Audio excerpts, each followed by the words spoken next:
사무엘 상하, 열왕기 상하, 그리고 이 두 개의 말씀과 각각 비교되는 역대상, 역대하 말씀을 여러 번 설명을 드렸습니다.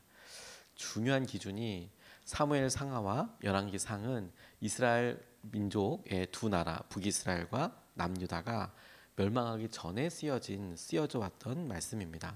그래서 아마도 학자들은 예레미야 혹은 비슷한 사람이 썼을 것이다라고 그렇게 추측하고 있습니다. 반면에 역대상, 역대하는 이스라엘 백성들이 바벨론으로 포로로 다 끌려갔다가 돌아왔을 때 돌아온 사람들이 기록하고 고백했던 말씀, 역사서라고 추측합니다. 그래서 아마도 에스라 혹은 그와 같은 사람이 썼을 것이다라고 그렇게 추측합니다. 이스라엘 민족이 망한 아주 절체절명의 순간을 중심으로 해서 역사서에서 뭐가 가장 많이 바뀌었나, 뭐가 중심인가. 그래서 역대 상하와 앞서 사무엘 상하, 열왕기 상하의 차이가 다윗 왕과 왕조에 대한 중심이 바뀐 것과 함께 우리가 지난주부터 계속 묵상하고 기도하고 있는 성전과 관련된 믿음이 완전히 바뀌었습니다. 기본 틀은 똑같지만 그 성전에서 있었던 일들에 대하여 당시에 있었던 여러 기록이나 사람들이 가지고 있었던 말들을 다 모아서 이렇게 보다 더 구체적으로 상상할 수 있을 정도로 어떻게 기도했는지, 어떻게 준비했는지, 어떤 준비 제목들을 가지고 어떤 일들이 있었는지를 굉장히 세세하게 기록으로 남긴 것입니다. 다른 역사서도 분명히 있었을 텐데 이런 여러 일들을 통해서 모아서 핵심으로 이렇게 편집을 해 놓은 것이죠. 그러니까 기록을 해 놓은 것이죠. 그러니 하나님께서 이스라엘을 회복시켜 주실 때에 그들의 중심이 되는 것이 무엇이냐면 다윗에게 약속하셨던 약속, 영원하신 왕의 DNA라고 할 것이 그 약속과 함께 성전이라고 보아도 너무 중요하다고 싶어요.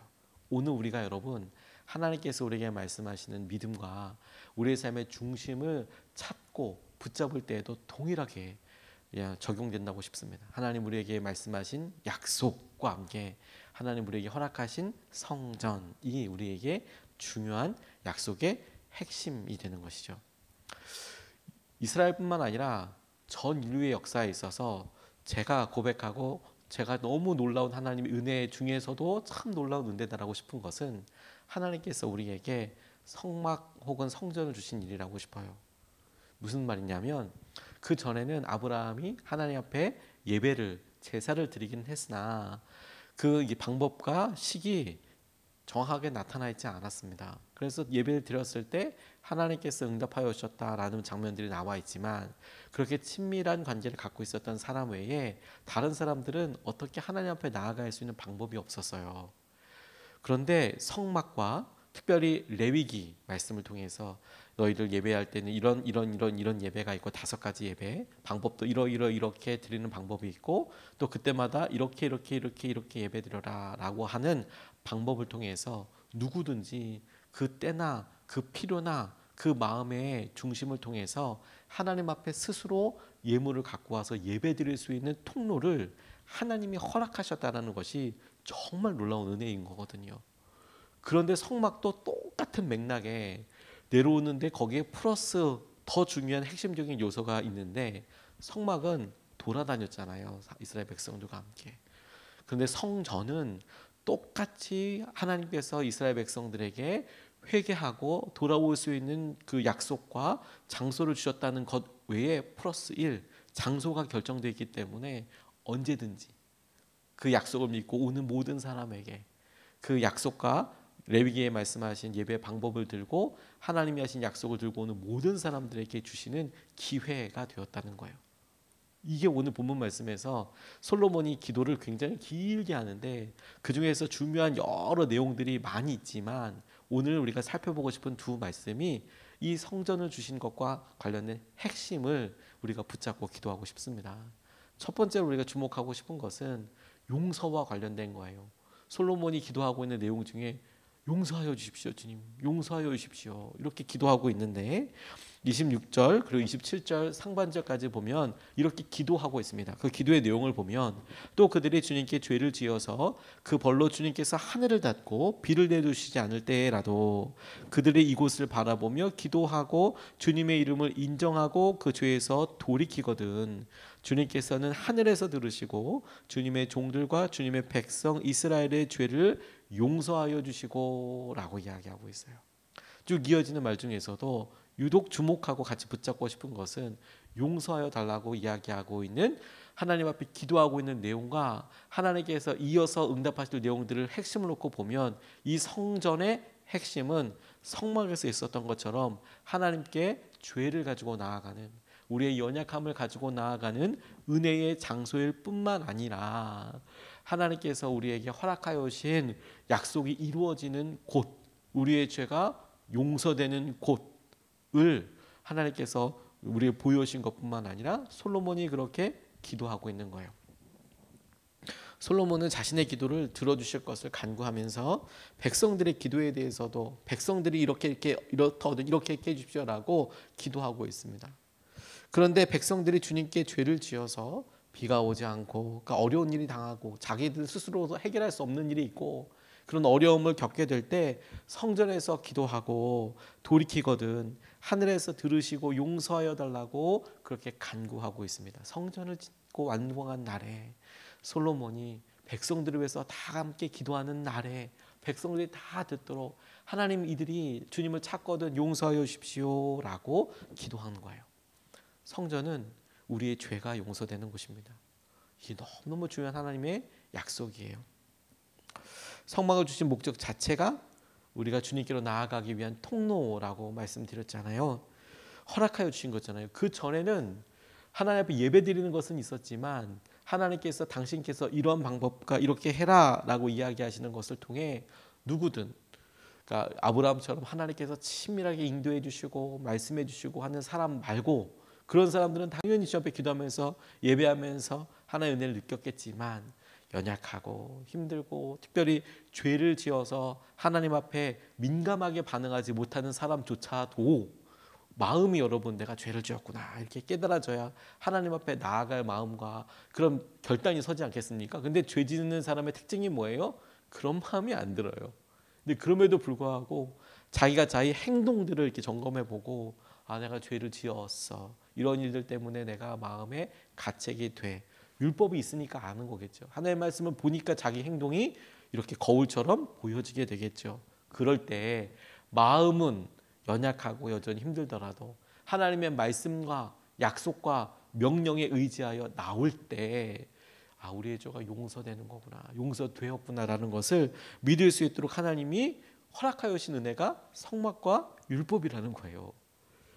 용서하여 주신다. 그래서 우리 스스로가 그렇게 예배를 드리고 나니 하나님의 말씀에 의해서 내 어떤 능력과 내가 이런 마음으로 간절해 그걸 잴 수도 없을 뿐만 아니라 잴 수 있다고 하더라도 그런 재는 마음이 오래 가지도 않지 않습니까? 그걸 따라서 용서받는 게 아니라 하나님이 약속하신 말씀대로 우리가 용서받는 거야. 그게 성막과 성전에서 약속하시는 은혜의 핵심이에요. 그리고 성막은 어디 가든지 가져주는 얘기지만 성전은 언제든지 이게 중요한 거죠. 언제든지. 왜? 성막은 돌아다니니까 어디든지 찾기 쉽지 않잖아요. 혹은 멀리 가야 되잖아요. 그런데 성전은 언제든지 거기서 한 곳에서 기다려 주시는 것이죠. 기다려 주시는 것. 이것이 우리에게 하나님께서 우리 죄를 깨닫고 주님을 찾을 때 언제든지 성전으로 나아가면 용서해 주실 것이다라는 것을 솔로몬의 기도를 통해서 아 솔로몬이 성전에서 간구했던 기도가 하나님께서 응답하여 주실 것이다라고 응답하여 주신 그 약속을 보고 우리도 기도하는 것을 통해서 우리 가운데 죄가 용서되고 하나님께서 함께 하시는 것을 볼 수 있게 되겠구나. 이게 오늘 우리 첫 번째 기도였으면 좋겠어요. 아 주님 우리의 죄를 우리 연약함을 용서하여 주시고 새롭게 시작하게 하여 주십시오. 그런데 여러분 이렇게 기도하면 지금 우리와 예를 들어 보이는 성전 이미 없어졌잖아요. 지금 예루살렘 지금 전쟁 나고 있는 가장 중심에 핵심에 있는 그런 전쟁의 원인 중에 하마스가 이야기하고 있는 내용 중에 그 모스크 그 이슬람 어, 성전 이슬람 사원이 있는데 그 사원이 있는 위치가 알-악사라고 이야기하는 알-악사 그 모스크가 있는 곳이 성전과 아주 그 근처거든요. 근데 이스라엘의 성전은 이미 무너졌어요. 그런데도 성전 보이는 성전 지금 이 시대의 교회 보이는 교회 이렇게 이야기하는 게 아니라 구약 시대 넘어서 신약으로 넘어오면서 성전 안 보이는 성전이 우리 마음에 있잖아요. 우리 안에 성령께서 오셔서 지금 성전에 임한 영광처럼 우리 안에 계시잖아요. 그런데 여러분 이게 지금은 우리가 신약 시대에 살면서 안 보이는 성전, 우리 안에 있는 마음이 더 중요하지라고 생각하기 쉽지만 하지만 오히려 주님께서 보이는 성전을 통해서 우리에게 주시는 유익이 훨씬 더 크거든요. 그래서 오늘 이 말씀이 우리에게 여전히 도전이 되는 거예요. 무슨 말이냐면 우리가 두 번째 살펴보고 싶은 것이 솔로몬이 기도하는 내용을 보니까 가르쳐 주시고 주님 비를 내려 주십시오 이렇게 기도하고 있습니다. 27절 말씀을 다시 보면 이렇게 나와 있어요. 주님께서는 하늘에서 들으시고 주님의 종들과 주님의 백성 이스라엘의 죄를 용서해 주시고 그들이 살아갈 올바른 길을 그들에게 가르쳐 주시며 주님의 백성에게 유산으로 주신 주님의 땅에 비를 다시 내려 주십시오. 제가 여기서 두 동사에 주목하게 되었는데 하나는 올바른 길을 그들에게 가르쳐 주시며 살아갈 올바른 길을 가르쳐 주십시오. 예배할 때마다. 두 번째 비를 내려 주십시오. 이렇게 기도하고 있는 거예요. 솔로몬이 기도하는 내용에 제목 중에 흥미있는 주제가 살아갈 때 올바른 길을 알려주십시오. 죄를 깨닫는 것, 회개하게 되는 것, 이것은 엄밀하게 이야기했을 때 주님의 인도하심을 받는 것 같아 보이지만 이 두 사이는 조금 차이가 있어요. 엄밀히 말하면 다른 거예요. 회개와 인도하심은. 굳이 다르다고 구분한 이유는 무엇이냐면 회개는 다분히 시작점에 가까워요. 어떤 점에 가까워요. 내 삶이 하나님과 단절되어 있다가 내가 회개함으로 주님 앞에 돌아오게 되는 터닝 포인트, 전환점에 가까워요. 물론 그것도 그나마 과정이 있긴 하지만 대부분 전체 우리 삶을 봤을 때 하지만 인도하심을 받는 것 하나님 올바른 길을 갈 수 있도록 살아갈 동안 올바른 길을 갈 수 있도록 가르쳐 주십시오라는 것은 인도함이잖아요. 이건 한 점과 짧은 시기보다도 우리 삶의 지속적인 인도하심을 더 강하게 의미하고 있어요. 그래서 교회에서 성전에서 예배할 때 우리가 살아갈 때 올바른 길을 계속해서 인도해 주십시오. 우리가 죄가 용서되어서 새롭게 되는 터닝 포인트 전환점이 되게 하실 뿐만 아니라 보이는 성전에서 계속해서 기도하고 예배할 때 주님을 찾을 때마다 우리가 살아가면서 올바른 길을 내려야 될 때 하나님 가르쳐 주십시오. 인도해 주십시오. 성전은 그와 같은 일이 일어나는 곳이에요. 그리고 그렇게 하나님 인도해 주십시오라고 이야기할 때 하나님을 찾게 될 때 앞서 언급했던 우리의 죄와 연약함으로 인하여서 해결할 수 없는 일, 비가 오지 않고 고난이 계속되고 걱정과 염려가 되는 것들을 주님 앞에 그렇게 마음 받아 기도하고 회개하고 주님 앞에 간구하고 인도함을 구하였을 때 하나님께서 인도하여 주실 뿐만 아니라 알려주실 뿐만 아니라 가르쳐 주실 뿐만 아니라 다시 응답하여 주셔서 비를 내려 주십시오. 오늘 우리 성전에서 일어나게 되는 주님께서 약속하신 놀라운 약속이라고 싶어요. 하나님 다시 우리에게 비를 내려 주십시오. 주님 다시 우리를 인도하여 주십시오. 살아갈 때 올바른 길을 깨닫게 해 주십시오.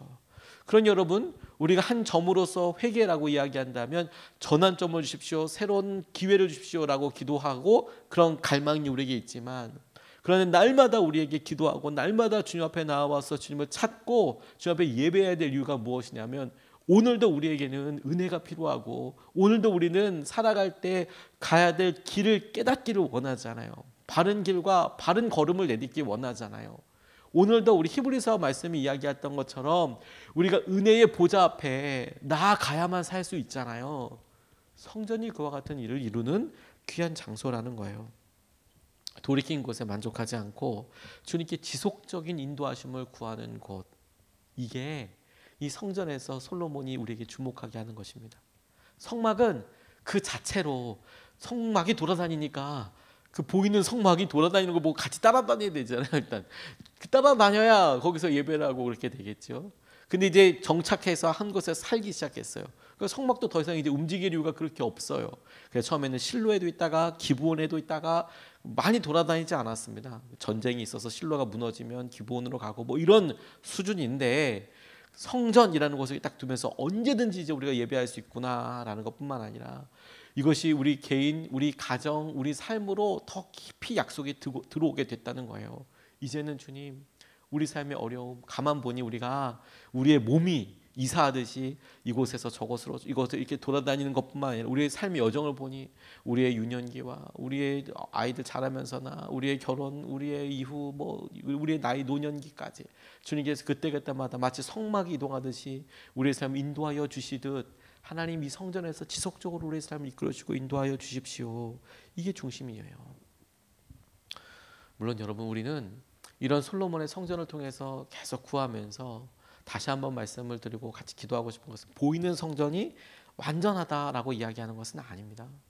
주님께서 우리에게 허락하여 주신 교회, 우리가 오늘 주님께 드리는 우리의 믿음의 공동체, 이것은 단순히 믿음으로 주님을 고백하는 사람의 모임을 말하고 있는 것이고, 모이는 사람들이 있는 장소를 교회라고 불리죠. 그러니까 교회가 건물 자체는 분명히 아닙니다. 그런데도 이 시간에도 여전히 이 구약의 보이는 성전, 이 우리에게 중요한 믿음의 고백이 되는 이유는 안 보이는 성전을 붙잡고 우리 스스로 하는 것보다 보이는 성전, 그리고 우리에게 보이는 교회, 보이는 공동체, 보이는 건물, 껍데기야, 건물은 껍데기야 라고 그냥 일방적으로 그냥 낮아 이렇게 생각할 게 아니라, 보이는 것을 통해서 안 보이는 우리의 마음의 선들과 마음의 중심들을 우리가 분명히 알 수 있는 거죠. 성전이 있는 것과 없는 것과의 차이가 뭐냐면, 성전이 없어도 나는 그래도 안 보여도 하나님 앞에 마음을 가지고 잘 살 수 있어, 예배할 수 있어, 얼마든지 그렇게 얘기할 수도 있고, 또 처음에 실제로 얼마간은 그게 사실일 수도 있어요. 그런데 우리 마음이 그렇게 지속적이지 않다는 거예요. 그렇게 강하지 않다는 거예요. 그래서 보이는 성전이 있으면 그걸 보고 있어. 내가 성전에 가서 예배해야지. 내가 이런 약속을 이루어야지. 그리고 성전을 보면 저희가 하나님 계시는 곳이지 떠올리게 되지 않습니까? 똑같은 거예요. 우리가 신약 시대를 살아가면서도 하나님 우리의 마음속에 결단과 결심을 아셔도, 그것이 참이고 우리에게 간절함이 있어도 보이는 교회와 우리의 섬기는 것을 통해서 하나님께서 우리가 가야 할 길을 계속해서 가이드라인으로 선들을 보여주시는 것이죠. 운전하시는 분들, 또 운전하시는 것을 보시는 분들 가만히 보면 선들이 이렇게 그어져 있어요. 그어져 있으면 저거 뭘까 싶지만 실제로 운전하는 사람한테 그거 참 많이 도움됩니다. 선이 있으면 주차할 때도 그게 확실하게 도움이 되고요. 선 따라 맞추면 되니까. 내가 그냥 광활하거나 혹은 좁은 곳에 아무렇게나 차를 운전해봐라, 대봐라 그러면 진짜 곤란해요. 어떻게 되는 것보다 선 하나 있는 게 엄청 우리의 방향과 어떻게 주차해야 될지, 어떻게 될지 명확하게 알려주거든요. 선 하나 있어도. 우리의 삶에 선 하나 있는 거 아무것도 아닌 것 같지만, 여러분, 우리 안에 우리 삶에 보이는 교회, 보이는 성전 줄 하나 있는 거 진짜 줄처럼 줄 하나 있네가 아니라, 우리의 삶이 주차를 하고 혹은 우리 삶이 이동을 하고 우리의 삶에 중요한 결정을 하고 우리의 삶에 있어서 중요한 일에 있을 때마다 순종하고자 할 때 그 선 하나가 얼마나 중요한지 몰라요. 보이는 성전, 보이는 교회. 오늘 우리가 여러분, 솔로몬이 역사적으로 그어놨던 선 하나에 주목하는 거예요. 그가 성전을 보고 기도한다는 거예요. 첫 번째 성전을 지어놓고 기도할 때 그 기도 내용을 붙잡고, 오늘 주님께서 동일한 믿음의 선을 우리에게 확인시켜 주시고 우리도 주님 앞에 그 은혜와 기도를 누리게 해주십시오. 이렇게 기도하고 싶습니다. 두 가지 오늘 나눴어요. 첫 번째, 지금 용서하여 주십시오. 오늘도 우리가 교회에서 함께 예배하고 기도하면서 혹은 우리 마음의 성전에 주님, 우리가 우리의 연약함과 우리의 죄를 용서하여 주십시오. 두 번째, 주님 가르쳐 주십시오. 솔로몬이 기도했던 것을 우리가 살아가면서 올바른 길을 갈 수 있도록 가르쳐 주시고, 주님 우리 삶에 비가 필요합니다. 주님 비가 내리기를 원합니다. 보이는 성전과 하나님께서 하신 그 일에 솔로몬이 드렸던 기도처럼 우리의 마음에 단비가 내릴 뿐만 아니라 우리의 삶의 올바른 길을 가르쳐 주십시오. 이것을 붙잡고 두 번 나눠서 같이 기도하겠습니다. 첫 번째, 주님 우리의 연약함을 용서하여 주시고 우리를 정결하게 하여 주십시오. 우리가 오늘 새벽에 나와서 제일 첫 번째로 첫 단추를 끼울 때도 중요한 것이 하나님 오늘 우리가 주님의 말씀대로 정결하게 살길 원합니다. 거룩하게 살길 원합니다. 우리의 연약함에 주의 용서하여 주셔서 오늘도 그렇게 하여 주시고 우리가 교만하지 않고 주님 앞에 우리가 연약한 자입니다. 오늘도 주님의 은혜가 필요합니다. 그게 없으면 우리는 정말 어렵습니다. 우리의 연약함을 용서하여 주시고 우리를 정결하게 하고 우리가 첫 번째로 같이 함께 기도하시겠습니다.